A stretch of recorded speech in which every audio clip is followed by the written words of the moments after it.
Hi, Homestead team. I'm Chaplain Robert Terrell, and this is your Monday Motivator. This is the last week of October, and where I live, that means two things. One, there are going to be kids that are going to be walking my street this next Sunday, trick or treating. Hopefully, I'll have some good candy for them. Number two, it means that, well, the village in which I live, which is the village of Clover, is picking up all the leaves that our neighborhood has raked to the road. Now, where you live, you may have to bag them.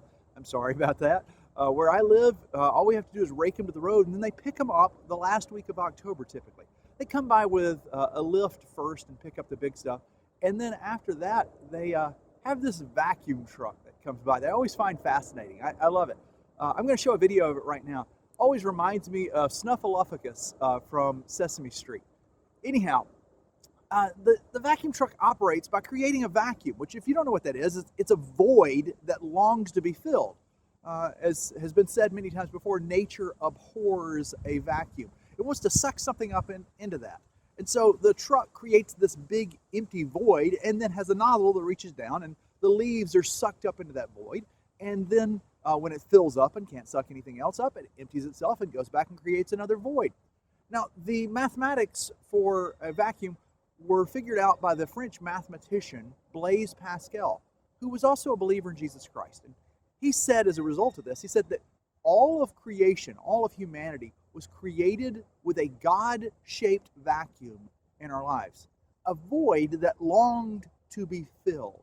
Now, my faith, like Blaise Pascal's, teaches me that Jesus is what will ultimately fill that void.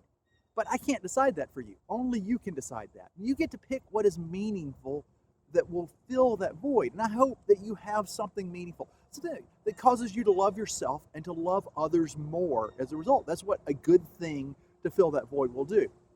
But unfortunately, well, the vacuum doesn't care. So, like, if there weren't leaves to be sucked up, that vacuum truck would just suck up anything else. It'll fill itself up with trash if need be. That's the problem with a vacuum, is it longs to be filled regardless of whether what it's going to be filled with is what it was designed for or not.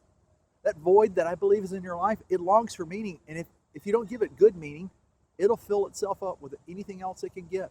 You've probably seen people that do that. They fill themselves up with destructive behavior because they don't have a good, meaningful thing in that void. What about you? Are you filling that void with good stuff, or are you filling it with destructive stuff? If you wanted to talk with somebody about that, you can call me anytime. My contact information is at the end of this video. I believe there are really good things to fill that void up with. Ultimately, I believe Jesus is the best answer for that. But again, you get to decide that, and I hope you pick something good to fill that void with.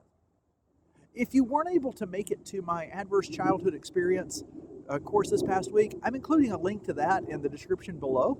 I'd encourage you to watch that also.